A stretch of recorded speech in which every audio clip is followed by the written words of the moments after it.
Halo, salam sejahtera buat kita semua. Baik di pertemuan di mata kuliah analisis lingkungan bisnis dengan topik tata kelola perusahaan Toyota dengan dosen pengampu Melia Yosita SMMM. Baik, terlebih dahulu saya akan memperkenalkan diri. Perkenalkan, nama saya Yupiana dengan NIM 2010417177 dari kelas A3 Manajemen Pagi Universitas Pancabakti. Toyota Motor Corporation atau umum dikenal dengan Toyota adalah pabrik otomotif multinasional Jepang yang berpusat di kantor Acheon, Jepang. Saat ini Toyota merupakan pabrik penghasil mobil terbesar di dunia. Toyota menjadi perusahaan multinasional di industri otomotif yang terus berkembang sampai saat ini. Baik, di sini saya akan menjelaskan beberapa poin yang penting, yaitu yang pertama tata kelola perusahaan Toyota, yang kedua analisis penerapan tata kelola, yang ketiga fungsi tata kelola. Nah, untuk pembahasan yang pertama yaitu tata kelola perusahaan Toyota.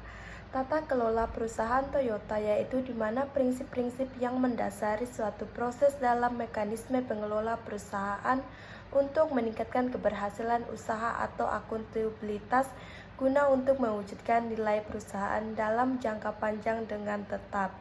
Adapun prinsip-prinsip yang diterapkan dalam perusahaan Toyota yaitu ada 5. Yang pertama yaitu transparansi, yang kedua akuntabilitas, yang ketiga pertanggungjawaban, yang ketiga kemandirian, yang kelima kewajaran.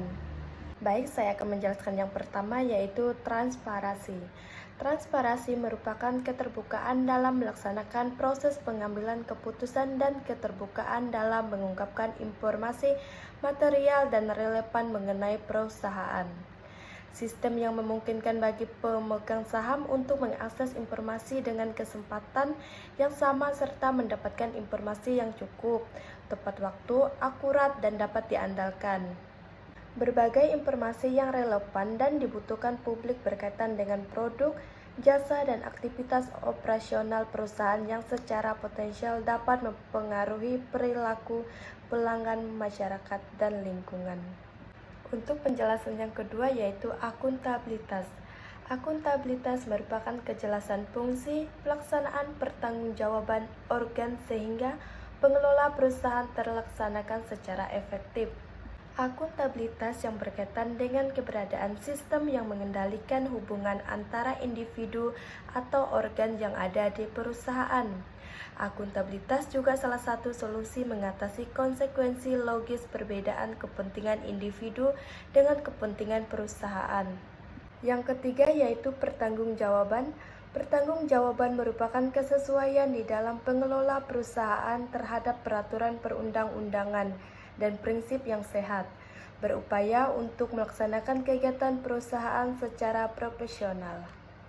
Yang keempat yaitu kemandirian. Kemandirian merupakan keadaan di mana perusahaan dikelola secara profesional tanpa bantuan kepentingan dan pengaruh tekanan dari pihak manapun yang tidak sesuai dengan peraturan perundang-undangan dan prinsip korporasi yang sehat.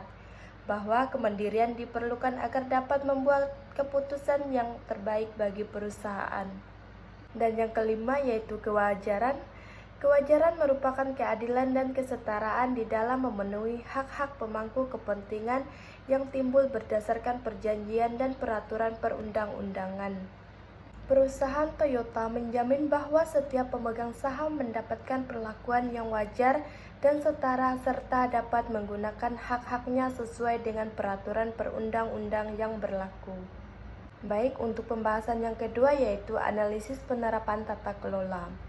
Penerapan tata kelola perusahaan Toyota memberikan keamanan informasi menekankan pada kesesuaian kerangka kerja dengan bisnis, pengelolaan risiko, relasi manfaat, pengelolaan sumber daya, dan transparansi pada para pemangku kepentingan.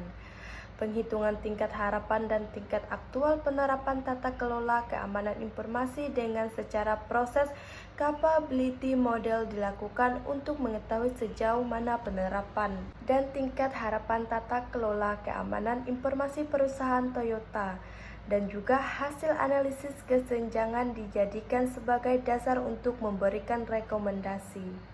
Untuk pembahasan yang ketiga yaitu fungsi tata kelola. Adapun fungsi tata kelola yang diterapkan di perusahaan Toyota yaitu untuk memberi yang terbaik untuk mengarahkan praktik bisnis yang bertanggung jawab sehingga memastikan pengelola lingkungan kerja yang positif dan kondusif, bertanggung jawab kepada pasar dan konsumen serta mencakupi kinerja keuangan yang sehat dan berkeseimbangan. Untuk pembahasan yang ketiga yaitu fungsi tata kelola. Adapun fungsi tata kelola yang diterapkan di perusahaan Toyota yaitu untuk memberi yang terbaik untuk mengarah praktik bisnis yang bertanggung jawab, sehingga memastikan pengelolaan lingkungan kerja yang positif dan kondusif, bertanggung jawab kepada pasar dan konsumen serta mencapai kinerja keuangan yang sehat dan berkeseimbangan. Sekian penjelasan materi saya ucapkan terima kasih. Jika ada pertanyaan, silakan ajukan dalam kolom komentar.